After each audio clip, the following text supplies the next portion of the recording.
réfléchi ensemble sur ce qui pourrait être l'avenir de Gouvieux, et donc nous avons décidé avec une équipe motivée, expérimentée et compétente de se lancer dans cette belle expérience. Pourquoi? Parce qu'on pense qu'il est important de bien vivre ensemble, on pense par ailleurs que l'intérêt commun pour faire ce qu'il y a de mieux pour Gouvieux doit primer sur tout ce que l'on peut imaginer ici ou là, et donc nous voulons faire en sorte que Gouvieux ce soit des habitants unis les uns aux autres, avec des liens forts qui nous rendent tous fiers d'être Gaudiciens et Gaudiciennes. C'est notre importance. On veut bien évidemment tenir compte de l'évolution des modes de vie des uns et des autres, surtout des familles qui aujourd'hui ont peut-être des habitudes qui ont évolué, c'est le cas de le dire, qui ont changé par rapport à quelques années. On veut également préserver notre qualité de vie qui, il faut le reconnaître, est le travail qui a été accompli depuis de nombreuses années ici sur la commune, mais il est important de préserver cette qualité de vie. Et puis nous souhaitons surtout, au travers de tout cela, écrire une nouvelle page de l'histoire de Gouvieux, vous l'aurez compris, respectant le passé, en vivant bien évidemment le présent, mais surtout en construisant l'avenir et construire l'avenir avec vous, d'où cette démarche à votre rencontre, à vos côtés, à votre écoute depuis le début de cette campagne. Et puis, pour finir, donc, nous poserons cette nouvelle page avec des fondations d'un projet où chacun pourra se reconnaître et chacun pourra le partager, et on y tient beaucoup. On espère que ce sera le fruit de nos échanges qui nous permettront de donner un projet qui ressemble à chacun et chacune d'entre vous. Nous avons donc, comme je vous le disais en propos préalable, été à votre rencontre. Nous avons organisé différentes réunions, différentes formes de rencontres. Nous avons fait du porte-à-porte. On a listé quelques endroits où nous sommes allés en porte-à-porte. Il y a d'ailleurs certains d'entre vous ici présents ce soir que j'ai rencontrés, que nous avons rencontrés en porte-à-porte. Dans le quartier du Stade, on est allé à la Chaussée, on est allé tout le quartier de la Clairière-Olis, mais aussi on a mis autour de l'église, mais on aime bien dire derrière l'église. On a fait aussi la rue Cordier-Thiebaut, le Haras au Bois, la rue de la Source, et plein d'autres, puisque nous faisons maintenant toutes les semaines du porte-à-porte dans la commune. Nous avons lancé aussi des pauses quartier, l'objectif étant de venir échanger avec vous à un endroit sur les problématiques du quartier. Et nous avons été donc sur le quartier de Chaumont-Toutevoix, nous sommes allés au domaine des Aigles, rue Paul-Bert, rue de la République. On tracte quelques jours avant dans vos boîtes aux lettres, par quartier. On en fera plus d'une vingtaine dans le cadre de la campagne. Et puis ensuite, on vous invite à venir échanger avec nous. Et à chaque fois, on a été très surpris d'avoir des personnes qui venaient nous voir. C'est très bien, bien évidemment, et on le fait pour ça. Mais surtout avec des propositions, des problématiques de quartier. Et c'est justement ce que l'on vous présente ensuite. Il y a des problématiques qui sont ressorties, pas toujours les mêmes en fonction des quartiers, pas toujours les mêmes non plus en fonction des personnes, mais je crois qu'il est très important de les prendre en compte. Alors, elles concernent plus ou moins un quartier, mais en attendant, elles existent.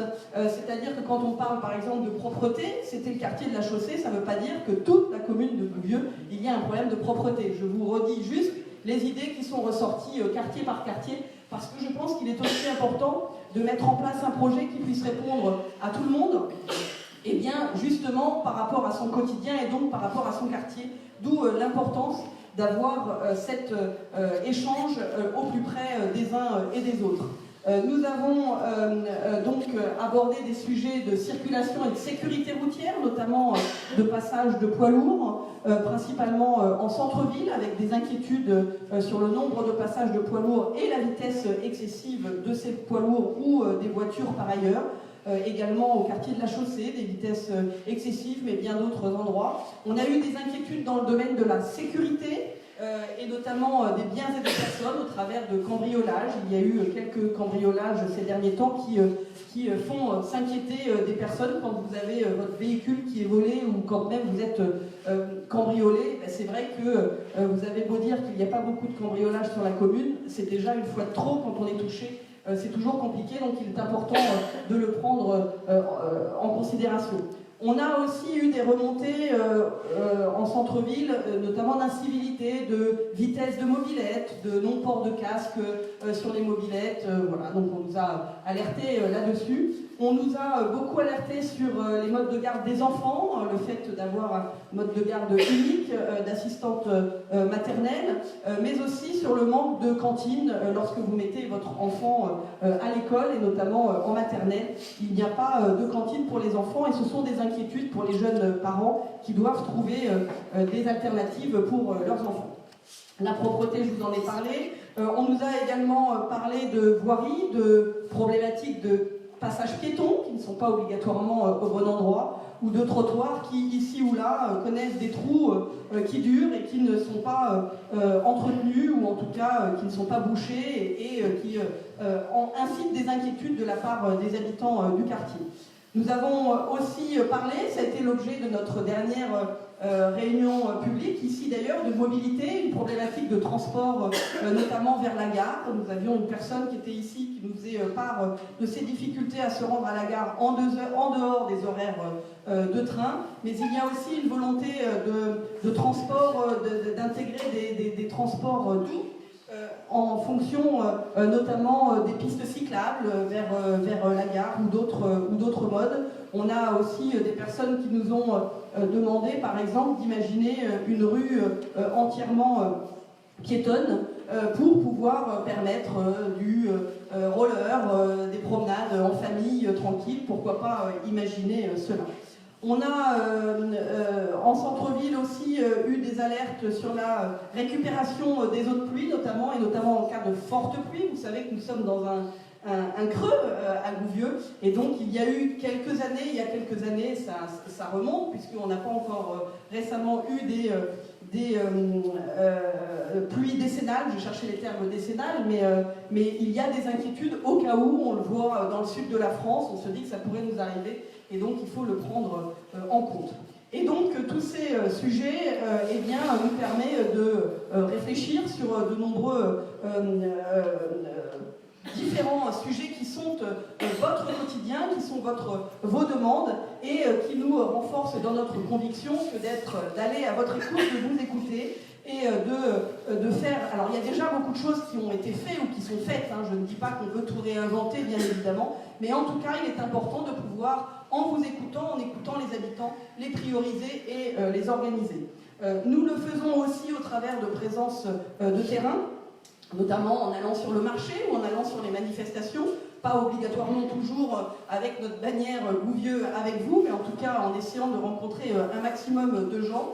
Et puis nous essayons aussi de le faire au travers des réseaux sociaux, comme ce soir je vous le disais, au travers de la vidéo, mais également au travers, en rendant compte de nos actions diverses et variées qui se font sur le terrain. Je ne vous ai pas non plus parlé dans nos rencontres des balades découvertes que nous avons mis en place, un temps un peu plus convivial. L'intérêt est assez simple. On a la chance d'avoir un historien dans notre équipe, Frédéric Bondron, pour ceux qui ne le connaîtraient pas encore. Et nous avons plein de richesses sur la commune, donc on se donne rendez-vous à des endroits différents. Nous tournons généralement le dimanche matin. Dimanche dernier, on n'a pas été très gâtés par la météo, il tombait des cordes, mais c'est pas grave, ça ne nous arrête pas, on est bien équipés. On a des tentes pour se déplacer, c'est pas toujours facile, mais c'est pas grave. L'idée est donc d'avoir, pour faire connaître des lieux aux habitants, d'avoir une présentation des lieux historiques de Fred, et puis ensuite de pouvoir partir se promener, alors à pied, en footing ou à vélo, c'est un peu comme vous le souhaitez, mais pour découvrir un lieu que vous ne connaîtriez pas. On est allé aux étangs, on est allé à la chaussée, et on prévoit d'autres rencontres ici ou là. Voilà pour ces retours de terrain. Comme je vous l'ai dit, nous allons ce soir vous présenter 6 nouveaux colistiers, mais peut-être avant de vous présenter les 6 nouveaux colistiers, je vais vous présenter ceux qui se sont déjà présentés. Ils ne sont malheureusement pas tous là ce soir parce qu'on a certains qui travaillent sur Paris. et qui, comme vous l'imaginez bien, ont quelques difficultés de transport et qui préfèrent rester dormir sur Paris plutôt que de rentrer sur Rouvieux. Donc vous les excuserez, ils sont d'ailleurs tout excusés, mais voilà, ils ne sont pas là ce soir. Donc bien évidemment, Frédéric Gondron, qui a été présenté lors de notre première réunion, Blandine Zanqui, qui n'est pas là, qui fait partie de ceux qui sont restés sur Paris, Yannick Delfour, qui est là, voilà, qui est ici. Bonsoir Yannick. Yannick Péju, qui également, une question de Yannick. Bonsoir Yannick. Anthony Arrojo-Lafitte, Audrey Van Love, Grégory Bellost qui a dû repartir. Alors lui, il était en télétravail aujourd'hui, mais il doit repartir ce soir pour une réunion tôt demain matin. Carole Chrisman, qui n'est pas là non plus, qui travaille puisqu'elle travaille de nuit. Elle travaille dans un hôpital de nuit. Marc Azam également, qui ne peut pas être là puisqu'il est en séminaire sur Paris. Sandrine Zambetti-Claire, qui est également sur Paris ce soir. Rudy Lamère. Et Laura Sabatier, qui est directrice d'une maison de retraite et qui, pareil, travaille ce soir et donc il ne pouvait pas être là. Voilà les 12 personnes déjà présentées. Merci à tous de nous rejoindre dans cette belle aventure. Et nous allons passer aux 6 nouveaux de ce soir et je vous invite à retourner à vos places. Merci à tous. Et donc, nous allons commencer par la première présentation de ce soir, qui est Catherine Maillet, que j'invite à nous rejoindre.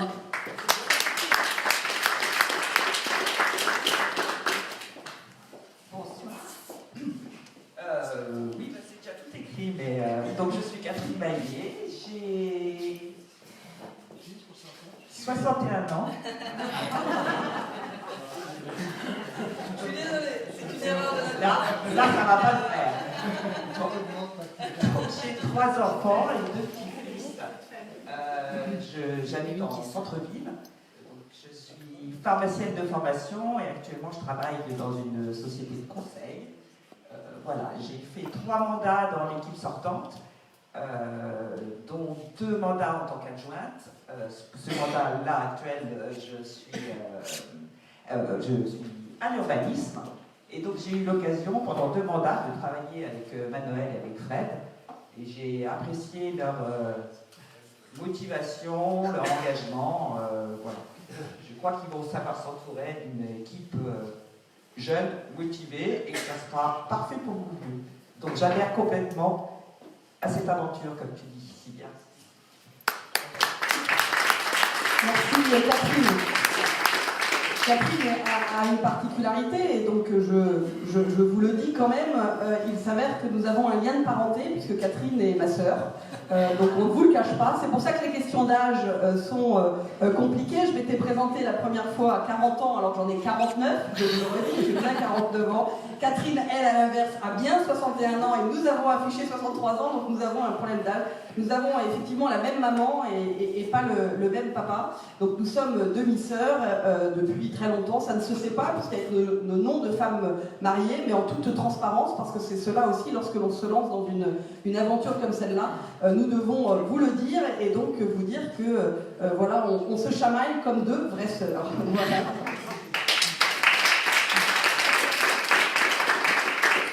Après Catherine, je vais vous présenter Jean-Jacques Martel.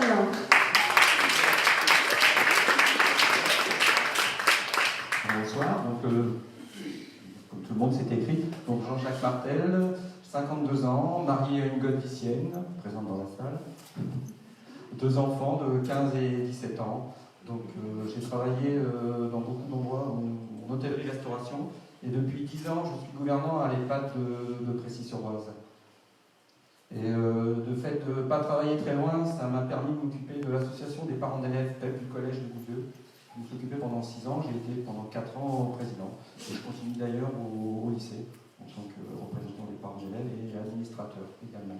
Et pourquoi je soutiens Manuel? Parce que Manuel, c'est une femme de caractère, c'est une femme qui sait s'entourer, c'est une femme qui est volontaire, c'est une femme qui va au bout des choses. Ça c'est sûr. Et qui mieux qu'une femme comme Manuel pour être maire de notre belle commune?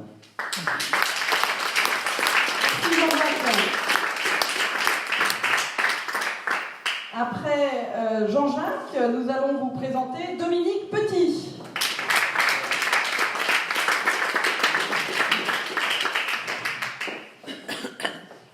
Bien, bonjour, bien,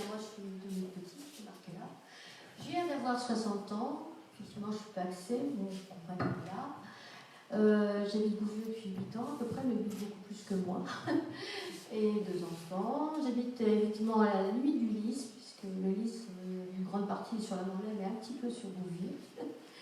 Et je travaille dans la fonction publique territoriale, comme c'est écrit là, depuis des années, puisque j'ai commencé en 1983, donc je vieillis. Et j'ai beaucoup travaillé en tant que... Alors, je suis infirmière puéricultrice de formation de base, hein, en tant que directrice de crèche, mais aussi en tant que coordinatrice de crèche, en tant que responsable de service petite enfance ou de responsable de pôle à la famille, bon, et puis en tant qu'aide dans l'administration générale ou autre. Donc voilà, je rejoins Manuel parce qu'effectivement, je trouvais que son programme était ouvert et je pense que la ville de Bouvieux a besoin aussi un peu d'ouverture. Je pense que Patrice Marchand a fait un très grand travail, c'était parfait, mais à un moment donné, je rejoins Manuel sur le fait que les modes de vie ont changé et qu'à un moment donné, il faut tout concilier, vie professionnelle, vie personnelle et voilà. Donc, merci Manuel.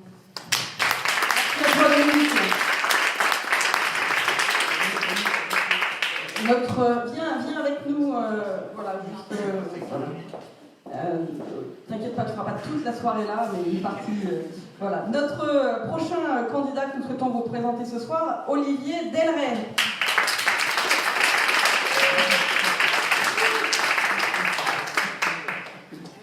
Bonsoir, je m'appelle Olivier Delray, j'ai 58 ans. Je suis marié, 4 enfants et 2 petits-enfants. J'habite au centre-ville, à la rue Hersmailleux, qui est la rue qui mène à Précy. Je suis pré-retraité d'Air France. J'ai été pendant 4 ans d'ailleurs au comité central de l'entreprise de la compagnie. Je suis vice-président du Julion Club de Bouvieux-la-Nonette et je suis conseiller municipal sortant. J'ai une grande passion qui est le rugby. J'ai été international junior pendant 3 ans. Et j'ai joué en première division au Racing Club de France pendant 3 ans aussi. Je rejoins Manuel Martin pour tous les projets qu'elle a pour notre ville, pour Bouvieux, pour le renouveau, le redynamisme qui manque, je trouve, à cette ville. Et avec ce projet, j'espère qu'on pourra donner une nouvelle vie, entre guillemets, bien entendu, à notre ville, à notre belle ville. Voilà.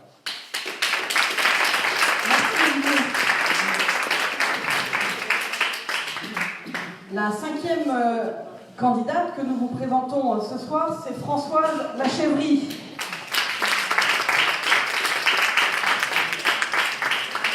Bonsoir. Donc, je m'appelle Françoise Lachèvrie, j'ai 44 ans. Je suis mariée, j'ai 5 enfants.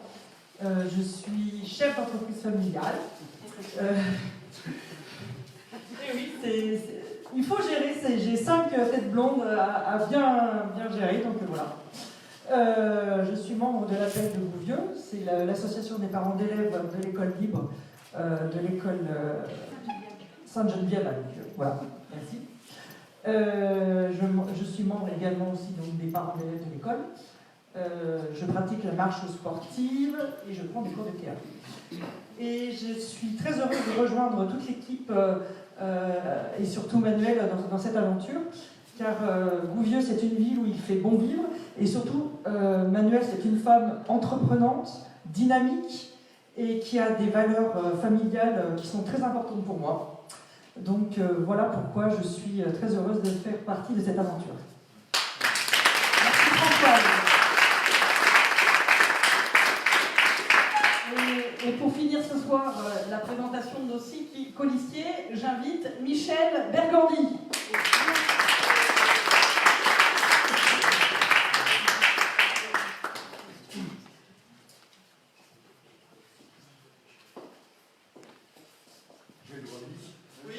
Bonsoir. Alors, ils ont fait une petite erreur. Non, c'est pas moi qui l'ai dit. Non, parce que à l'envers, j'ai 38 ans. Mais ils n'ont pas voulu accepter. Donc, je suis, malgré tout, parmi les plus jeunes. Quoi. Je suis veuf, malheureusement. J'ai 2 enfants, 2 filles. Sont déjà la première à 57 ans et la deuxième 52. Et puis j'ai 4 petits-enfants, dont l'aîné à 30 ans.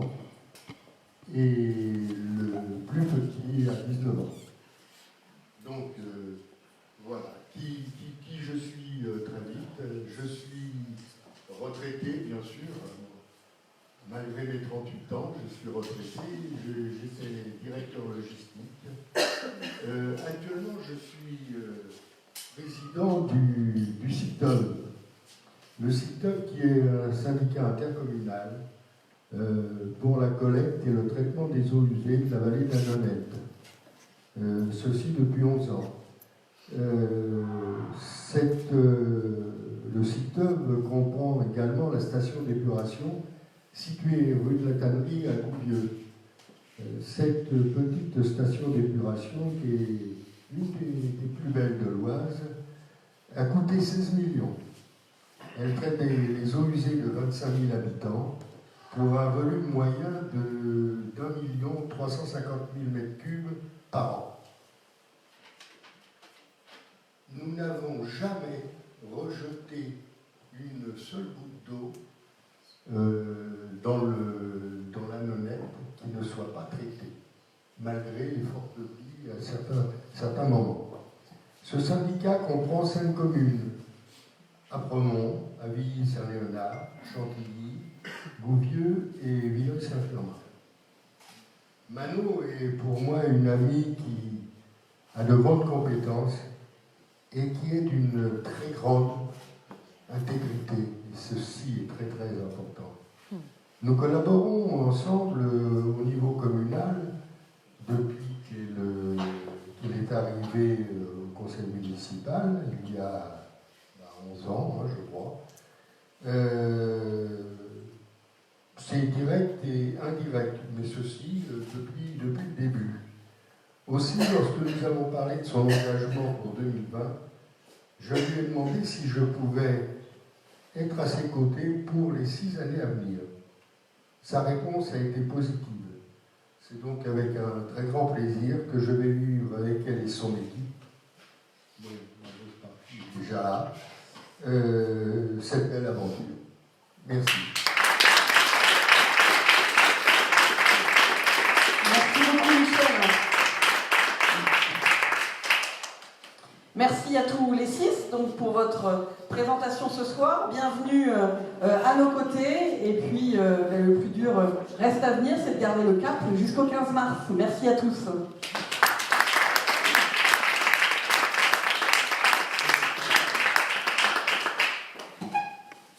Alors, je vous le disais, notre projet se dessine en échangeant avec les uns et avec les autres, et je voudrais ce soir peut-être au travers de cette slide commencer à vous dévoiler quelques pistes. D'abord, il y a des principes généraux que nous souhaitons bien évidemment maintenir, c'est-à-dire que nous souhaitons préserver l'héritage, bien évidemment. Nous souhaitons avoir notre propre singularité et notre propre cadre de vie que nous apprécions beaucoup à Gouvieux et qui est très cher aux Gaudeviciens.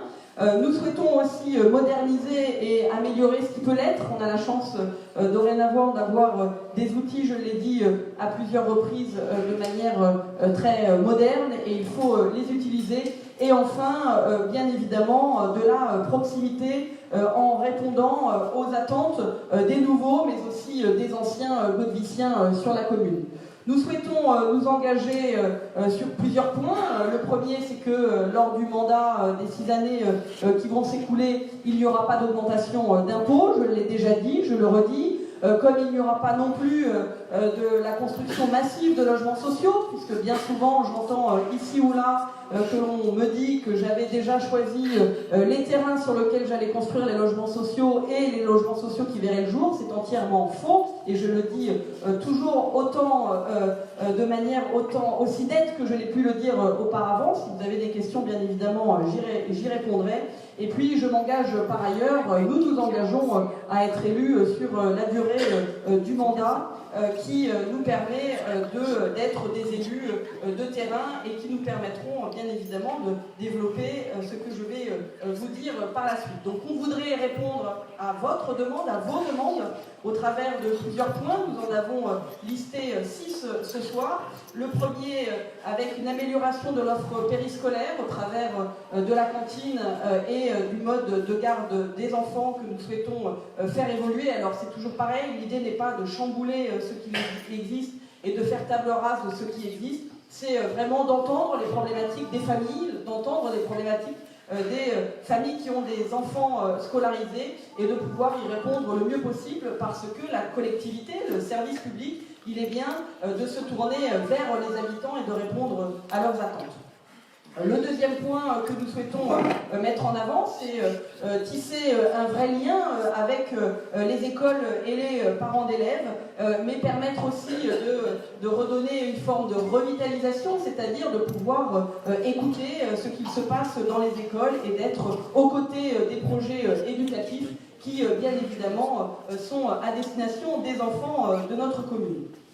Nous souhaitons également développer les liaisons et les modes de transport, je vous en ai parlé tout à l'heure, vers la gare bien évidemment. J'ai déjà évoqué la problématique de transport. Tous les transports ne sont pas uniquement de la compétence de la commune n'a pas tous les défauts. Il faut bien évidemment travailler avec les partenaires, penser au vélo également et s'appuyer sur des associations que nous avons sur la commune qui sont formidables et engagées. Et je pense notamment à la U5V que je côtoie depuis longtemps et qui a lancé des différentes orientations sur les communes dans le cadre des élections municipales que nous avons rencontrées à plusieurs reprises, que je dois de nouveau rencontrer pour échanger ensemble. Nous voulons aussi,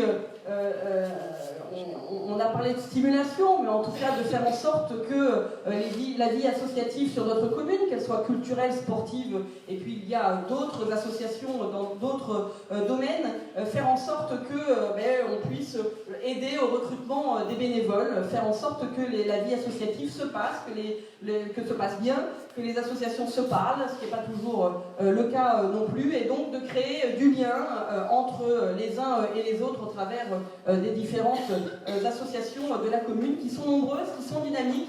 C'est pareil, on ne va pas casser ce qui existe, mais c'est vraiment de créer ce qui n'existe pas, en tout cas mettre du lien autant que de besoin.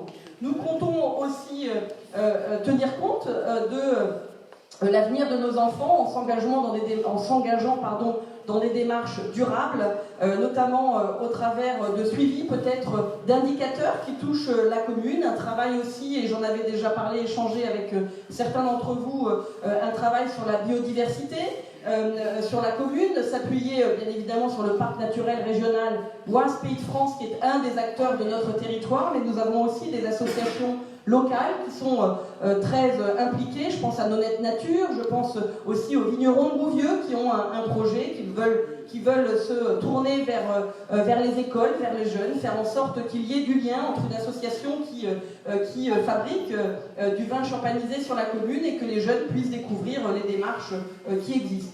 Et puis enfin, parce que je vous le disais, il y a des inquiétudes dans le domaine de la sécurité et donc bien évidemment assurer la sécurité de notre cadre de vie qui est notre joyau local, notre cadre de vie. Il est important de ne pas l'abandonner, surtout pas, au contraire, de l'amplifier, de le développer et de faire en sorte qu'il fasse toujours aussi bien bon, vous le direz comme vous voulez, vivre à Louvieux, mais en tout cas, il est important qu'on y soit bien et qu'on ait envie d'y rester. Et puis, pour finir, nous voudrions le mettre dans un nouveau mode de fonctionnement. On vous l'a expliqué, c'est ce que l'on fait dans le cadre de la campagne, avec un mode plus participatif, plus incitatif pour les habitants de la commune, mais aussi sous forme de proximité, avec des élus qui sont disponibles, accessibles, en utilisant, je vous l'ai déjà dit aussi, les moyens modernes, mais en continuant ce que l'on fait dans le cadre de la campagne, des permanences sans rendez-vous, c'est plus simple parce que ça prend pas de temps à monter le rendez-vous. Moi je m'engage, je l'ai déjà dit et je m'engagerai je l'ai fait déjà comme élu et je continuerai à le faire. Des permanences sans rendez-vous le samedi matin pendant 2 heures. Vous pourrez venir rencontrer les élus qui seront présents pour échanger avec eux ou pour en tout cas exposer les problèmes que vous rencontrez. Et puis bien évidemment continuer nos réunions de quartier. On le fait aujourd'hui dans le cadre de la campagne, mais c'est bien beau de le faire pendant le cadre d'une campagne. Il faut continuer. Peut-être pas de manière aussi importante en aussi peu de temps, mais régulièrement retourner vous voir dans les quartiers, d'échanger avec vous et d'essayer d'apporter des réponses à vos attentes. Quoi de mieux que d'aller dans un quartier pour se rendre compte des difficultés que vous rencontrez au quotidien parce que vous y habitez. Voilà, donc des modes de fonctionnement différents. Et je ne vous parle pas non plus, enfin si, je vous en ai parlé d'ailleurs, des outils participatifs aussi. On voudrait réfléchir, on a tous maintenant des smartphones qui fonctionnent et il nous semble important de pouvoir créer aussi un lien au travers des moyens que nous avons pour pouvoir répondre. Je vous l'ai dit, nous sommes en phase de concertation. Nous réfléchissons avec vous tous aujourd'hui et puis à partir du mois de janvier, nous vous rendrons compte sous quelle forme on n'a pas encore réfléchi. Il y aura bien évidemment un document qui vous présentera cela, mais au travers de réunions publiques que nous continuerons sur le mois de janvier, février et mars, peut-être avec une présentation du projet. Est-ce qu'on le fera thématique? On n'a pas encore réfléchi parce qu'on ne veut pas être redondant, mais en même temps, on veut être le plus informatif possible et donc il nous semble important de ne pas hésiter à vous rendre compte régulièrement de ce que nous faisons. Voilà pour la partie projet. Pour ne pas être trop longue, vous dire qu'il y a quelques dates à retenir si vous voulez continuer à nous suivre, parce qu'on est persuadé que d'avoir des idées c'est bien, mais il faut du concret, c'est encore mieux. C'est-à-dire qu'un projet, c'est pour nous un projet de commune, c'est un projet de vie, c'est un projet de votre vie. Nous devons être là pour vous écouter, mais aussi pour vous faire des propositions, faire des états de lieux aussi, mais aussi apprendre à vivre ensemble. On manque bien souvent de liens entre les uns et les autres, et il nous semble très important de les créer, de les récréer, et de les recréer, en tout cas de faire en sorte que cela se passe le mieux possible. Nous allons donc finir l'année 2019, comme je vous le disais, en continuant cette concertation avec notre prochaine réunion publique qui aura lieu la semaine prochaine, cette fois-ci mercredi et pas mardi soir, où, toujours pareil, 20h ici à la ferme, et où nous aurons cette fois-ci, en me comptant, mercredi 18 décembre, vous connaîtrez 25 personnes de notre liste sur les 29 qui doivent être présentées. Les 4 dernières seront présentées au mois de janvier à notre première réunion publique de janvier. Et donc, début janvier, vous aurez déjà en face de vous toute l'équipe pour qu'en janvier, février et mars, vous puissiez nous rencontrer, échanger avec nous en toute transparence avec les gens que nous avons réunis autour de cette belle aventure, comme j'appelle à le dire, cette liste qui donc s'appelle Gouvieux avec vous. Et puis début 2020, on reprendra aussi activement, voire plus, que l'on a terminé l'année 2019, pour vous présenter notre projet, pour continuer à être à votre écoute aussi, sans aucun problème, de vous rencontrer surtout. Nous aurons 4 nouvelles réunions publiques, donc qui vous parlera de notre projet. La prochaine balade découverte, comme je vous l'expliquais tout à l'heure, se tiendra le dimanche 12 janvier à 9h30.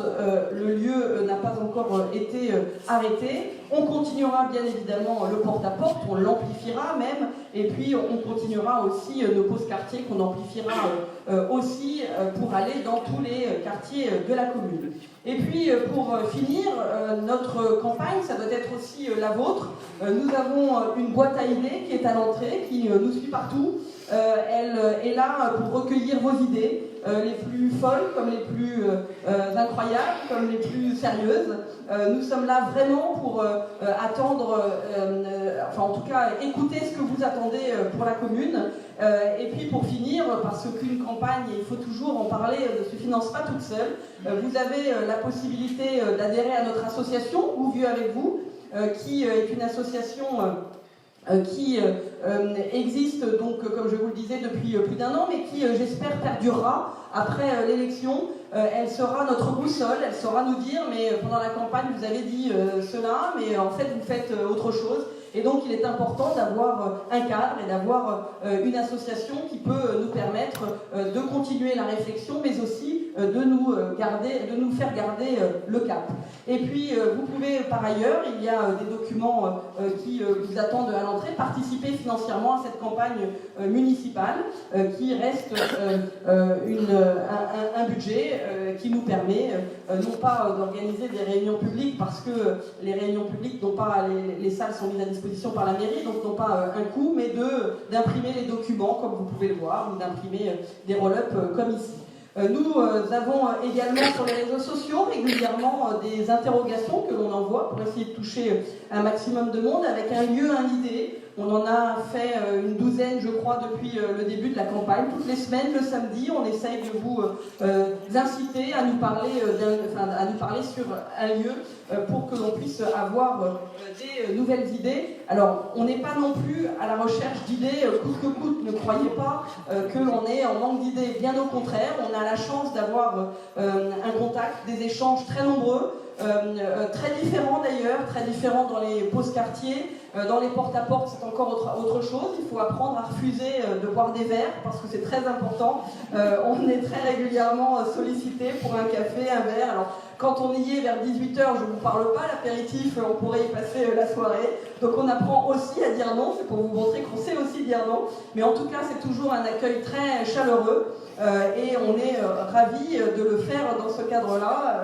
Fred a du mal à dire non, c'est vrai, aux apéros, mais j'arrive à le remettre régulièrement dans le droit chemin. Voilà pour cette présentation ce soir. Je voudrais, pour finir, vous dire que nous sommes à votre écoute et donc je n'hésiterai pas à répondre à vos questions. J'en profite, puisque j'ai la parole, pour remercier notre sonorisateur, Franck, qui nous suit maintenant aussi depuis le début de cette aventure, qui est toujours présent. Un grand merci à toi pour ton aide précieuse, parce que sans micro, c'est jamais très simple, et en plus avec des micros qui marchent, c'est encore mieux. Voilà, merci Franck.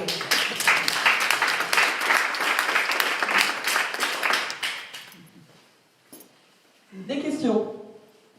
Des questions sur les réseaux sociaux aussi, hein. N'hésitez pas, si vous en avez, on répondra. Une question à Facebook. Il y a même plusieurs questions via Facebook, mais la première c'est pourquoi est-ce que vous ne démissionnez pas de votre poste d'adjointe? Alors, je l'ai dit et je le redis, je ne démissionne pas de mon poste d'adjoint parce que je n'ai pas le sentiment d'être dans une logique négative. Je suis dans une logique où j'ai été élue par les Gaudeviciens sur une liste. Je souhaite m'engager pleinement dans ce que je fais, c'est le cas. Je continue dans ma délégation, je n'ai pas failli, sauf à ce qu'on me le dise, mais je continue, j'ai une délégation qui regroupe les commerçants, je continue à aller à la rencontre des commerçants, des associations, notamment les vignerons, que j'ai vu il n'y a pas longtemps, qui m'ont fait part des attentes de la mairie, et je pense que nous devons être dans une continuité et pas en permanence dans une opposition. Donc je n'ai pas le sentiment d'avoir failli dans mon mandat, je n'ai pas le sentiment de ne pas avoir fait ce qu'on me demandait de faire, et donc pour ces raisons, je ne démissionne pas, parce que comme vous le remarquerez, je ne suis pas dans la critique, je suis vraiment dans la volonté de construire un avenir, de m'appuyer sur ce qui existe. On a un cadre de vie remarquable, je vous l'ai dit, ce sont des conséquences d'une politique qui a été menée pendant des années. L'idée n'est pas de repartir et de faire table rase, elle est vraiment de construire un Gouvieux en mieux. C'était un peu d'ailleurs mon idée de projet et de slogan au départ, de faire en sorte que l'on puisse, en écoutant la population, répondre à leurs attentes sans non plus être automatiquement dans la critique de ce qui se fait, parce qu'il n'y a pas non plus que des critiques, on a le droit aussi d'être constructif, de regarder vers demain et pas toujours regarder en arrière. Une seconde question, est-ce qu'on peut mettre en place la démocratie directe au niveau de la commune? Bien sûr qu'on peut mettre en place la démocratie directe au niveau des communes.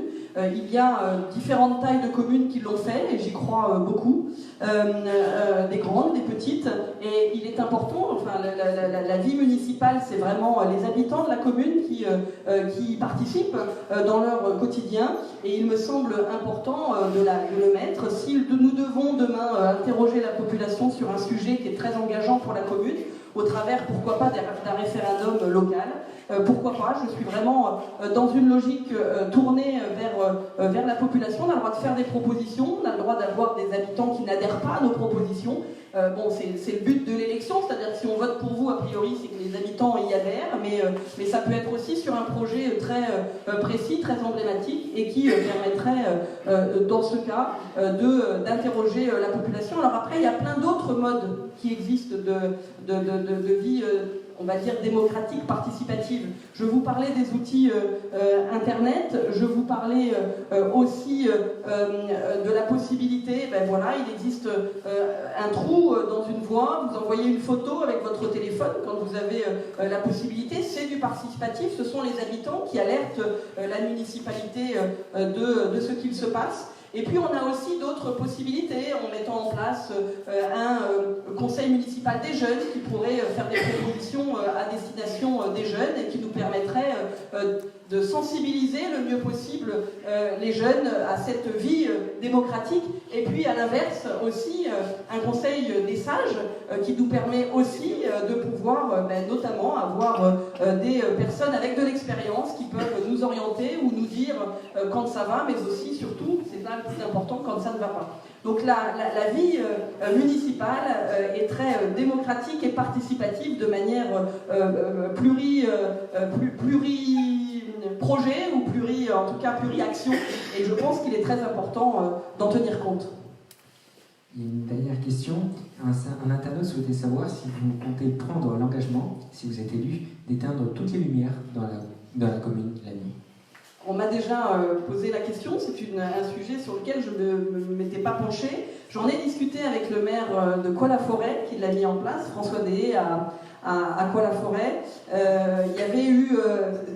il l'a travaillé sur plusieurs années. Il y avait des inquiétudes qui étaient prises par les habitants, très légitimes, de dire s'il fait nuit, on va avoir plus de cambriolage, on va avoir plus de dégradation dans la commune. Il s'avère que les conclusions, alors il le fait depuis pas très longtemps, les conclusions semblent pas du tout être dans ce sens-là. Au contraire, les gendarmes semblent dire que moins il y a de lumière, plus c'est sécurisant. On aura une démarche d'interrogation. Je ne dis pas non, je ne ferme pas la porte, parce que je pense que ça fait partie aussi de notre avenir. La pollution, c'est une forme de pollution, l'éclairage public. Maintenant, de là à tout éteindre, je n'ai pas d'avis aujourd'hui précis en disant est-ce qu'il faut le faire ou est-ce qu'il ne faut pas le faire. On aura un échange avec l'équipe, un échange avec vous, si vous avez un avis. Et pourquoi pas, si on pense que c'est important, si les répercussions en matière de sécurité, mais aussi en matière d'avenir et de développement durable sont importantes, eh bien je ne ferme absolument pas la porte à ce sujet. Une autre question dans la salle? Oui. Quelles sont vos propositions pour renforcer les liaisons de transport entre Bouvieux et notamment la gare de Chantilly? Alors, les solutions de transport. Alors, on y a réfléchi. Aujourd'hui, il y a donc des bus, mais le bus en lui-même, qui passe régulièrement et uniquement en lien avec les trains, un bus à taille 50 places obligatoirement, et peut-être pas la meilleure solution. Il existe des systèmes qui sont participatifs, et qui mériterait d'être développé, je pense, en tout cas qui pourrait être un bon test sur la commune. Plus vous êtes nombreux dans le bus, moins vous payez le bus. Moins vous êtes nombreux dans le bus, plus le bus vous coûte cher.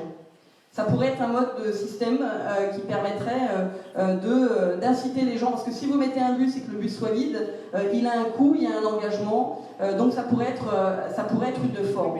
Après, il n'y a pas que Bouvieux, il y a aussi des communes qui sont concernées, Boran, Précy, qui sont traversées par Bouvieux. Il y a certainement des synergies. Alors le transport, c'est de la compétence de la région, du conseil régional.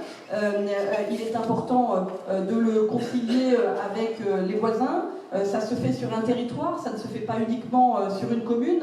Il doit aussi être couplé avec les transports scolaires. Nous avons des jeunes qui partent au lycée, donc pas loin de la gare de Chantilly. Et donc il est important de solliciter les partenaires, que sont en l'occurrence la région, pour faire en sorte que l'étude elle soit menée au-delà de notre commune.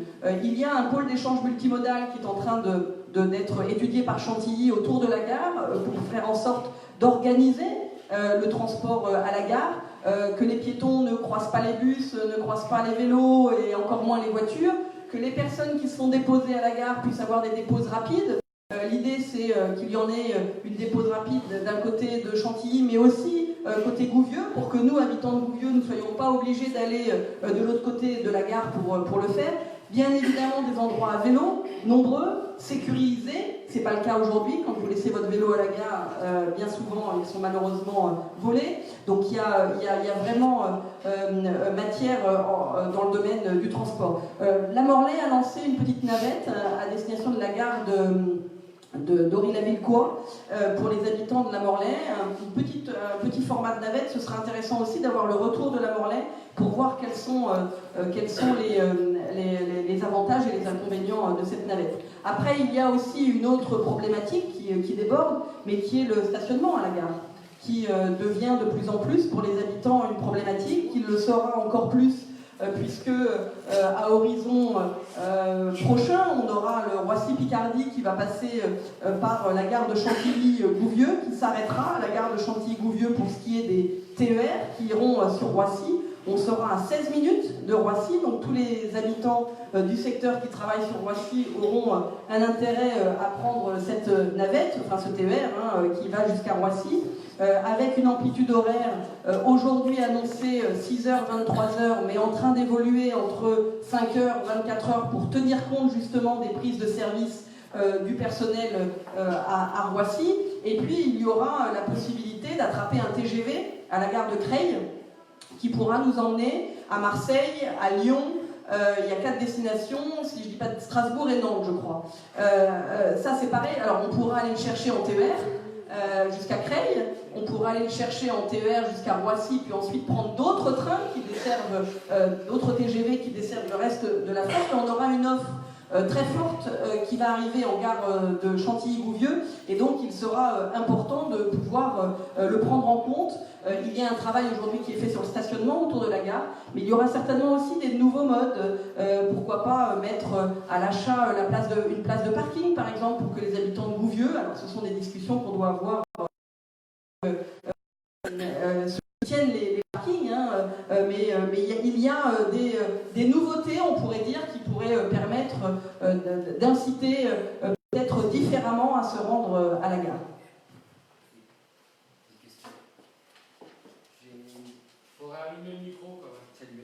J'ai quelques questions sur le Facebook Live autour d'un projet de cantine en maternelle, un projet de périscolaire tôt le matin et tard le soir, et à quand un menu végétarien dans la cantine? Alors le menu, je vais commencer par la fin, le menu végétarien, je ne sais plus le nom de la loi, mais il y a la Egalim, voilà, qui oblige à avoir un repas par semaine dans l'assiette des enfants sans viande, c'est ça, c'est voilà, végétarien. Il y a une loi qui encadre cela. Je pense et je reste persuadée qu'il faut rester dans le cadre de la loi et pas faire évoluer vers des orientations qui pourraient être différentes. Il faut pouvoir répondre à tous, mais encore faut-il pouvoir avoir une cantine pour tous, ce qui n'est pas le cas aujourd'hui. Donc il sera important de développer déjà la cantine en maternelle. Alors nous y réfléchissons très sérieusement. Une offre alternative. On a travaillé avec des prestataires qui nous font des propositions assez intéressantes. Je ne vous les dévoilerai pas ce soir parce qu'on est en train de les peaufiner, mais il y a des possibilités qui ne permettent absolument pas, je vous l'ai dit, d'augmenter, enfin qui pourraient se réaliser sans augmenter les impôts bien évidemment, qui au contraire permettraient d'organiser un peu différemment et le déplacement des enfants et la cantine, et nous y travaillons avec la volonté, en tout cas on l'espère, de pouvoir fabriquer les repas sur la commune et non pas d'aller avoir un prestataire à distance qui viendrait livrer des repas. Enfin, pour le périscolaire, on y regarde aussi. Si on écoute les parents, il faudrait ouvrir le périscolaire de 6h à 22h. Quand réellement il est ouvert de 6h à 22h, finalement les parents ne mettent pas leurs enfants parce que ça fait des amplitudes horaires très larges. Donc on aura la volonté d'échanger avec les parents pour voir ce qu'il est important de faire, d'échanger aussi avec les assistantes maternelles, parce que je sais qu'elles ont des inquiétudes en se disant mais si il y a toutes ces offres, eh bien il n'y aura plus de travail pour nous. L'important n'est pas d'affaiblir les assistantes maternelles, en tout cas notre volonté elle n'est pas là. Notre volonté elle est surtout d'entendre les parents qui cherchent des modes de garde différents, qui mettent leurs enfants dans d'autres écoles, dans d'autres communes, et donc on a des classes qui se ferment, alors pas que chez nous, faut pas non plus, tout n'est pas noir chez nous et blanc chez les autres, loin de là, mais il est important de rééquilibrer les choses sans déséquilibrer ce qui existe aujourd'hui, et donc c'est pareil, nous y réfléchissons et nous interrogerons à ce moment-là les parents concernés au moment de la possibilité d'impliquer du périscolaire pour la prochaine rentrée scolaire. Une autre question?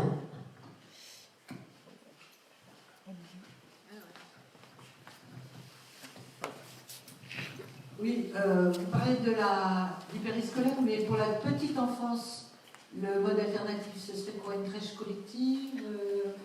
Moi, j'ai plus de petits-enfants, mais bon, ça m'intéresse beaucoup. Oui, bien sûr. Alors, il y a plusieurs possibilités. Il y a différents systèmes qui existent dans les communes voisines. Vous allez à la Morlaix, il y a une petite crèche privée. Vous allez à Chantilly, il y a la crèche familiale tenue par des assistantes maternelles. Vous allez un petit peu plus loin, sur Senlis, vous avez une mixité, une crèche tenue par des entreprises, et puis une crèche collective, c'est le cas de le dire. Vous allez à la gare, la crèche intercommunale est une crèche collective, donc il y a plusieurs possibilités. Moi je crois qu'il est important surtout d'avoir une offre pas trop importante, parce que justement il ne faut pas déstabiliser les assistantes maternelles. Sur le mode précisément, je ne sais pas encore vous répondre aujourd'hui. Mais la crèche familiale, par exemple, c'est une façon d'appliquer les assistantes maternelles avec une meilleure surveillance, puisqu'il y a l'infirmière puéricultrice, etc. C'est une possibilité sur laquelle nous travaillons et nous y réfléchissons. Pour rien vous cacher, on a répertorié ces différents modes. On est en train de les chiffrer financièrement pour se rendre compte, parce qu'il ne nous semble pas non plus correct de vous faire des propositions ou des avances qui ne seraient pas finançables par la commune. Donc il faut aussi que nous, on y travaille. C'est une demande qui est très forte, ça je peux vous le dire. La crèche collective, en tout cas quand on nous parle de garde d'enfants, on nous parle de crèche collective. Parce que les gens ne connaissent pas la crèche familiale. Mais exactement, quand vous leur répondez en parlant de la crèche familiale, ça existe, c'est possible. Et donc il y a plusieurs offres. Parce qu'il faut savoir que le mode actuel... Dominique, tu veux peut-être rajouter quelques éléments là-dessus, non? Parce que je te prends de court là, mais autant faire participer aussi les colistiers. Merci. Écoutez, moi j'étais directrice de crèche, mais alors sur tous les modes d'accueil de crèche, de collectif, familial et tout. Je crois qu'il y a tout type. J'ai vu de la crèche familiale avec de la crèche collective. Par exemple, des assistantes maternelles qui accueillaient le matin les enfants, qui les emmenaient à la crèche collective après. J'ai vu de la crèche collective pure, j'ai vu de la crèche familiale pure, c'est-à-dire des nounous, mais qui ne vont pas avec la crèche collective, qui restent que chez elles. J'ai vu de l'accueil collectif des enfants chez les nounous. J'ai vu de tout. Je crois que tout est possible. Il faut surtout que ça soit adapté à chaque famille et à chaque enfant. Il y a des enfants qui n'aiment pas la crèche collective, qui aiment être en famille. Au contraire, il y a des enfants qui sont très collectifs, qui aiment bien les copains, et bon, pour eux, ça leur convient bien. Je pense aussi que les familles ont parfois des horaires qui ne sont pas toujours tout à fait compatibles, je dirais, avec une vie d'enfant. Je veux dire, faire 12 heures de crèche, imaginez-vous faire 12 heures de travail. Pour eux, c'est du bruit, c'est du mouvement, c'est de la fatigue. Donc il faut savoir concilier tout. Concilier le mode collectif, le mode familial et l'enfant et sa famille. Après, vous avez aussi des possibilités d'accueil qui sont plus ponctuelles. Donc aujourd'hui, on ne parle plus vraiment de crèche collective ou de crèche familiale. On parle plutôt de multi-accueil collectif, parce que ces crèches sont ouvertes soit en collectif pur, c'est-à-dire du matin au soir, pour une demi-journée ou comme vous voulez, soit dans les heures des parents, mais aussi ponctuellement pour 2 heures, pour une demi-journée, pour une journée, etc. Donc c'est une autre façon d'aborder la collectivité pour l'enfant avant l'école maternelle, tout en étant dans un écrin familial avec une assistante maternelle, par exemple. Ça, c'est possible aussi. On peut aussi faire de la cantine avec la crèche collective, puisqu'on peut accueillir des enfants jusqu'à 4 ans. Donc relier la crèche collective auprès d'une école maternelle peut être possible, et faire que les tout petits n'aillent pas à l'école maternelle avec la cantine de l'école maternelle, avec une grande salle, mais uniquement avec des petits qui sont encore très accompagnés par les assistants maternels et les aides à côté, pour leur permettre de démarrer doucement la collectivité autour du repas. Voilà. Il y a plein de possibilités, tout ça c'est à réfléchir et à proposer. Voilà. Merci Dominique. Question dans la salle. À propos des lumières, pour revenir là-dessus, on entend aussi beaucoup bientôt. Bon, je pense que j'ai une voix qui porte. À propos des lumières, on entend pas mal de personnes s'interroger aussi. On est en période de Noël et c'est très très très éclairé.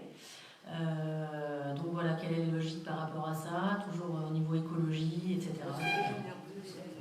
Alors, les fêtes de Noël sont un passage incontournable à Gouvieux et la volonté n'est pas de remettre en cause, mais j'ai toujours entendu à Gouvieux ceux qui trouvent qu'il y a trop d'éclairage, ceux qui trouvent qu'il n'y en a pas assez.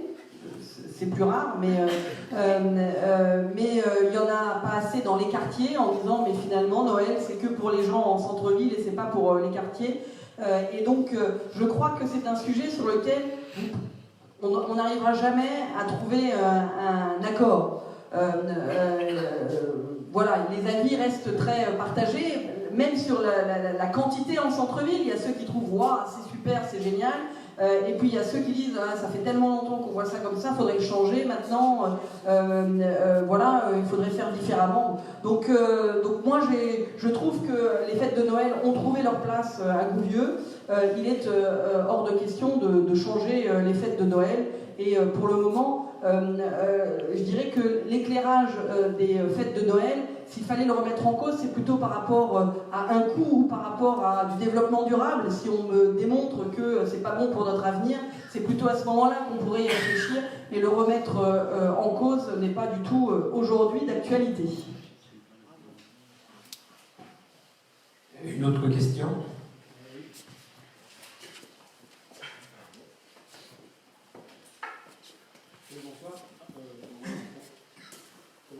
Bon, ouais.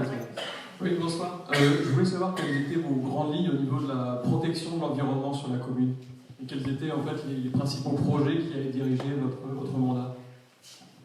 Alors, je vous dis, je ne suis pas là pour vous présenter encore le projet, là on est en phase de réflexion et on a finalement listé énormément d'idées. Je vais répondre à votre question, ne croyez pas que je cherche à passer au travers, mais on a listé énormément d'idées, on est en train de les organiser par thématique et puis essayer de les organiser, de les chiffrer aussi, parce qu'il y a des projets qui sont plus coûteux que d'autres, des projets qui sont à mettre plus en avant que d'autres. En ce qui concerne le développement durable, on a plusieurs actions qui nous tiennent à cœur. Il y a une association récente qui s'est créée sur Gouvieux, qui s'appelle les Éco-Citoyens de Gouvieux, avec lequel on a eu la possibilité d'échanger. Il y a des attentes très variées sur la commune. Il y a plein de possibilités. C'est pour ça que je vous disais tout à l'heure l'importance peut-être de suivre des indicateurs, ou en tout cas d'avoir une sensibilisation peut-être sur tel ou tel sujet que je ne connais pas encore aujourd'hui, hein, mais qui nous permettrait de nous dire finalement, eh bien on pourrait aller dans ce sens-là, est-ce que ça change quelque chose ou pas? Ce seraient des indicateurs qui pourraient être transparents tous les ans par exemple. On pourrait aussi avoir un tableau de bord des différentes actions.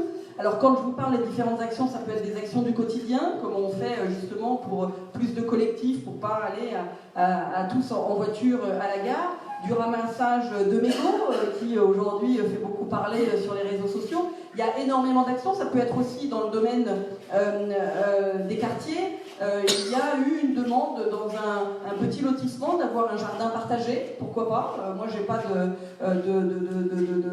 j'ai pas de contraintes là-dessus, il faut juste que les habitants du quartier s'en occupent. C'est pas après aux employés de la mairie de le faire. Il y a aussi on a la chance d'être entouré de forêts qui, selon un échange que j'ai eu encore récemment avec le général Mier, qui est l'administrateur de l'Institut de France à Chantilly, qui nous disait qu'une partie de notre forêt est malade aujourd'hui. Donc il faut en tenir compte, il faudra, avec des spécialistes, voir ce qu'il faut faire. L'idée n'est pas de la laisser rester malade, mais en attendant, il y aura certainement des actions, certainement même plus lourdes que ce que l'on imagine. En tout cas, ça touche notre territoire. Et puis on a aussi de nombreuses actions qu'on souhaite développer de sensibilisation, je pense que des jeunes. Je pense qu'il est très important de se tourner aussi vers les jeunes. Il y a eu un salon à l'hippodrome de Chantilly, où d'ailleurs certains d'entre vous y étaient, qui ont appris les gestes simples aux enfants, comment on fabrique soi-même sa lessive, comment pour les sensibiliser au plus jeune âge. Et cela me semble très important. Nous avons aussi la problématique qui est une problématique nationale, mais qu'il faut entendre sur le plan local, avec des discussions avec les agriculteurs locaux. On en a 2 sur la commune, donc on doit pouvoir y arriver. Mais je crois qu'il est important, on n'est pas du tout dans l'agribashing, on n'est pas du tout dans la volonté de faire en sorte qu'il n'y ait plus d'agriculteurs sur la commune, mais au contraire, on doit réfléchir avec eux comment on fait pour avoir une participation plus importante. Je vous ai parlé tout à l'heure de Nonette Nature. Nonette Nature, ils ramassent les crapauds à certaines périodes de l'année. Cette année, ils ont ramassé un nombre record de crapauds pour les éviter de traverser les rues, qu'ils soient écrasés et les mettre dans les temps. Donc il est important de soutenir ces actions-là. Je vous ai parlé aussi des vignerons qui ont un projet à la vigne. Il y a plein de pistes possibles et inimaginables aujourd'hui. Je pense aussi au projet qui aujourd'hui n'est pas encore sorti, mais qui j'espère sortira un jour, le projet de méthanisation à la Côte-Pierre, qui est un projet de retraitement du fumier de cheval. On est dans un secteur où il y a beaucoup de fumier. Aujourd'hui, le fumier, il est pris dans les écuries et il est emmené par voie de camion en Belgique, assez loin. Et donc l'idée de ce projet, qui est un projet entièrement privé et porté par la CUMA, il est de retraiter le fumier de cheval localement et de réinjecter sous forme de méthanisation que l'on voit de plus en plus maintenant, du gaz dans le réseau local. Donc voilà, il y a plein d'actions qui nous permettraient d'être présents, il faut les organiser. Je crois aussi qu'il faut en tenir compte, et c'est pour ça que je tiens beaucoup à la sensibilisation des jeunes. Il faut absolument... il y a des générations où c'est foutu, on va dire. Je pense par exemple à mes parents qui ont pris des mauvaises habitudes et si on les change maintenant, c'est fini. Par contre, je pense qu'aux générations, mes enfants sont déjà sensibilisés, à l'école ils l'ont eu, le tri sélectif, mais aujourd'hui on va bien au-delà du tri sélectif et il est très important de le développer sur la commune. En tout cas, on doit être ainsi... On doit inciter, je vais y arriver, incitateur, dans ces modes. On doit inciter les écoles peut-être à sensibiliser ou peut-être même avoir des actions plus importantes sur la commune. On doit aussi inciter les personnes à avoir des voitures électriques, par exemple. Pour ça, il faut avoir des bornes pour les recharger. Donc on en a aujourd'hui 2 sur la commune. Ce serait peut-être intéressant d'en avoir plus sur la commune. Il y a aussi, je vous en parlais tout à l'heure, du vélo. Comment on fait? On voit bien, on sait bien tous qu'aux Pays-Bas, il y a des tonnes de vélos qui se déplacent. Aujourd'hui, nous, on n'a pas du tout cette culture-là. Est-ce qu'on doit l'avoir? En tout cas, ceux qui ont envie de l'avoir, il faut qu'ils puissent l'avoir. Et pour cela, il faut pouvoir se déplacer en sécurité. Et c'est pas toujours le cas lorsqu'on est sur un vélo aujourd'hui dans la commune de Gouvieux. Voilà, j'espère que j'ai répondu. Alors j'étais très, très vague, mais il y a, je pense, beaucoup de choses à faire. J'ai une question. Bonjour. Moi j'ai une question. C'est un problème que vous allez avoir à régler dans les années à venir, et c'est la maladie Alzheimer et Parkinson. Il y a actuellement 1 200 000 malades en France. Les familles, alors pour les malades, on n'est pas médecin, donc les médecins non plus n'ont rien, mais les familles sont dans une détresse totale.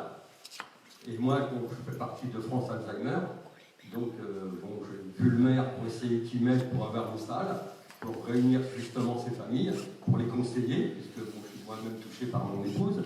Bon, monsieur le maire m'a envoyé promener, tout simplement. Voilà, donc je vous passe les détails. Mais j'ai pu le faire à la Morlaix. Alors en habitant Gouvieux, ça me fait quand même mal au cœur de me déplacer à Gouvieux. D'autant plus que j'ai de plus en plus de mal, parce que les gens de Gouvieux, maintenant qui vont à la Morlaix, tous les 3e mardis de chaque mois, j'en ai de plus en plus. Donc, j'ai entendu que dans votre équipe, il y avait une directrice d'EHPAD. Elle connaît bien le problème, il n'y a aucun souci. Mais bon, il serait temps quand même de faire quelque chose pour ces gens-là, parce que même ces familles à Gouvieux, il y en a de plus en plus, qui sont dans une détresse que vous ne pouvez pas imaginer.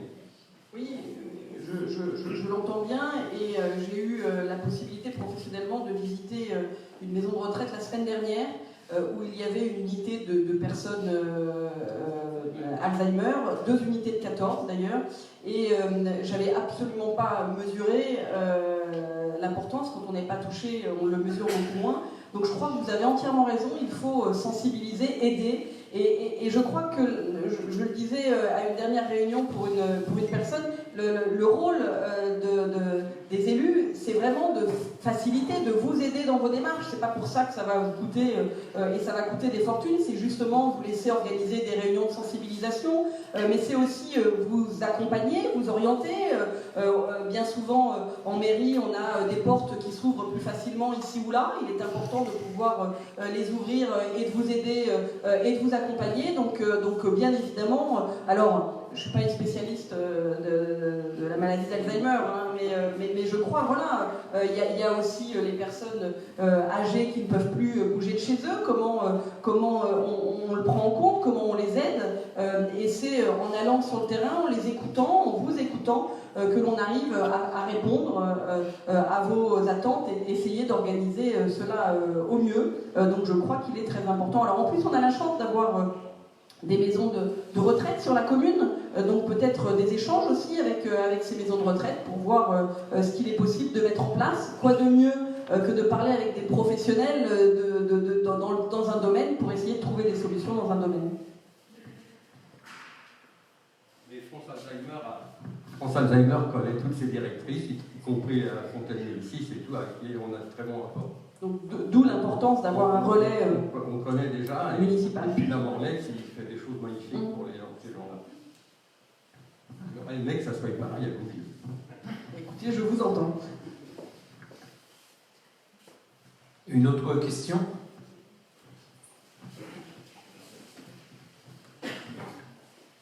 Bonsoir. Dans le même esprit, les Restos du Cœur ont sollicité toutes les communes de l'Oise pour leur demander de subventionner leur association. Aujourd'hui, il y a plus de 150 communes de l'Oise qui ont répondu de façon positive. A priori, ce n'est pas le cas de Gouvieux. Donc je voulais savoir si c'était une décision politique, qu'est-ce qui justifiait ça, et pour l'avenir, comment vous comptez appréhender ce type de problème, sachant que malgré les apparences, sur la dernière campagne des restos, il y a eu plus de 100 repas qui ont été distribués à des habitants de Gouvieux. Oui, j'en discute beaucoup avec les dirigeants des Restos du Cœur. J'ai pas connaissance d'une demande sur la commune, donc je ne peux pas vous répondre sur la commune. Il y a l'épicerie sociale qui existe à Chantilly, qui a été une volonté de l'intercommunalité de se réunir avec une seule épicerie sociale plutôt que d'en avoir dans chaque commune, parce que c'est vrai que nous sommes des communes, Chantilly, Gouvieux-la-Morlaix à 10 000 habitants en moyenne, hein, chacun, et si chacun a son dispositif, ben, c'était la volonté des élus à ce moment-là était de mutualiser cela. Maintenant, je suis persuadée, parce que j'ai eu la chance de faire une maraude un jour avec c'était le SAMU social de Pont-Sainte-Maxence, et on est venu jusqu'à Gouvieux, donc je sais qu'effectivement il y a des attentes sur Gouvieux. C'est un sujet que je ne connais pas bien, et je m'engage devant vous justement à regarder, à creuser et à voir. Alors il y a aussi un service social à la mairie qui peut être accessible pour ces personnes-là qui rencontrent des difficultés, mais je m'engage bien évidemment à regarder de plus près et à voir ce qu'il serait possible de faire, parce que voilà, quand on est élu à une mairie, c'est aussi pour tout le monde, et il est hors de question de laisser qui que ce soit sur le côté. Une autre question? Non, pas une question, un commentaire. Non, c'est gentil. C'est pareil. Bon, en ce qui concerne l'épicerie sociale, elle fonctionne très bien. Je dois dire qu'elle est très active et que par l'intermédiaire du CCAS, les personnes en demande Nous, on est dans l'épicerie sociale, c'est pour ça qu'on vous en parle. Effectivement, le seul problème qui se pose à la Rouvieux, c'est que si les personnes sont demandeuses d'une aide par l'épicerie sociale, on leur donne une carte. Ils arrivent à l'épicerie sociale et ensuite, ils peuvent venir pendant 12 semaines à peu près, tous les vendredis après-midi. Et à ce moment-là, ils ont non pas des... On a une épicerie où les gens payent 10% à peu près. Disons qu'une personne seule va débourser 2,50 €, elle aura pour 25 € de denrées alimentaires qu'elle aura choisies elle-même. Voilà. Par contre, le problème à Gouvieux, c'est pas tellement parce qu'elle existe, cette épicerie. Mais ce qu'il faut, c'est que les gens puissent y aller. Et c'est ça le problème à Gouvieux, c'est qu'actuellement, les transports sont faits par des bénévoles qui sont en général du Secours catholique. Malheureusement, ils sont peu nombreux, il y en a qui ont déménagé, qui sont partis. Et donc, il faudra organiser. Certaines communes organisent des transports. La Morlaix a un minibus, Playé a un minibus. Il faut savoir que cette épicerie sociale se donne à fond. Et finalement, je me demande si ce n'était pas pour ne pas faire doublon avec les Restos du Cœur que finalement, on a maintenu cette épicerie. Mais moi, je tiens à la soutenir parce que j'en fais partie et que je trouve que c'est une bonne initiative. Simplement, sur Chantilly, on a à peu près 25 à 30 familles. Or, on ne pense pas que Chantilly est une ville qui en a vraiment besoin, parce que déjà c'est local, mais sur la Morlaix, il y en a une douzaine, une quinzaine, je ne sais pas exactement. Par contre, sur Gouvieux, le problème, c'est le transport de ces personnes. Et aussi parce que les gens ont peur d'y aller, parce qu'ils ont peur du regard qu'on aura sur eux, parce que ça peut vous arriver à vous comme à moi. Il y a un autre problème aussi, c'est une volonté, parce que les gens qui viennent à l'épicerie, qui bénéficient, passent déjà par le CCAS. Et il y a des CCAS qui sont plus... c'est une volonté du CCAS d'envoyer les gens à l'épicerie plutôt que de payer des factures. Et visiblement, sur Gouvieux, ça n'est pas la tendance actuelle. Oui, comme je disais, je ne connais pas bien le sujet, on le regardera bien évidemment, mais on va s'y pencher du coup, puisque vous l'abordez, monsieur, ce soir, on va s'y pencher plus sérieusement. Puis je vais demander aussi ce que font les autres et comment ils s'organisent à côté dans les communes voisines. Une autre question. Une internaute a appris par les milieux équestres et les écuries de la Morlaix qu'un gros projet équestre verra le jour au Mont de Pau. Est-ce que vous êtes au courant et est-ce compatible avec le PLU actuel ? Alors, c'est un projet, la personne doit vouloir parler du stade équestre. C'est un projet porté par la communauté de communes sur la commune de Chantilly, donc je ne connais pas le plus, je connais déjà pas bien celui de Gouvieux, donc je ne connais pas celui du tout de Chantilly. Ce que je sais, c'est qu'il y a un projet, et pourquoi j'ai connaissance de ce projet, puisque la région dont je suis élue finance des projets de cette nature-là. C'est un objectif Jeux Olympiques 2024. L'idée, c'est d'inciter les territoires à investir dans des structures pérennes pour essayer d'avoir ou des équipes à l'entraînement ou différentes actions dans la vision des Jeux Olympiques 2024 et puis ensuite garder des structures sur les communes. En l'occurrence, sur l'ère cantilienne, il a été étudié la volonté d'avoir un projet de stade équestre pour essayer d'avoir des spectacles liés au cheval. Je pense à Mario Bracci qui est pas loin, qui fait des spectacles assez remarquables. Et aujourd'hui, si on veut faire un spectacle de ce genre, c'est automatiquement en extérieur. Il y a aussi le jumping et le saut d'obstacle qui, avec les aléas de la météo, pourrait avoir envie d'avoir la possibilité à l'intérieur. La seule chose, alors le Mont de Pau, je ne sais pas, je crois qu'il y a eu plusieurs endroits qui ont été choisis. La seule chose, c'est que, et ça je l'ai appris il n'y a pas longtemps, dans le monde hippique, on ne mélange pas différentes sortes de chevaux. Et ça, je ne le savais pas. Les chevaux de course ne se mélangent pas avec d'autres chevaux, au risque de récupérer une épidémie qui ne sont pas les mêmes et qui sont beaucoup, on peut le comprendre, très dangereuses pour les chevaux de course, puisque ce sont des chevaux qui ont des valeurs très importantes.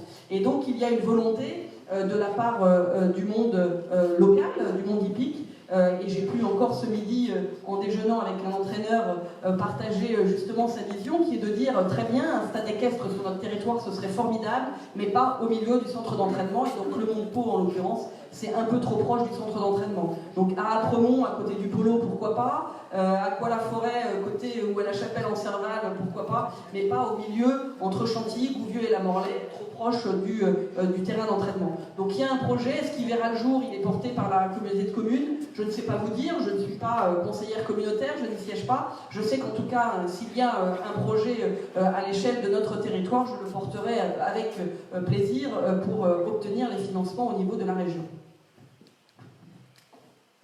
Une autre question? Écoutez, s'il n'y a plus de questions, j'aime bien quand les réunions ne sont pas trop longues, parce qu'en plus en ce moment, les périodes sont difficiles avec les transports ou les difficultés de transport sur les routes. Donc je voudrais une nouvelle fois vous remercier toutes et tous pour votre présence ce soir, vous dire que nous avons un rendez-vous la semaine prochaine. Nous restons tous, vous avez maintenant des noms et des visages à votre écoute pour continuer à échanger dans cette belle aventure. Je vous remercie.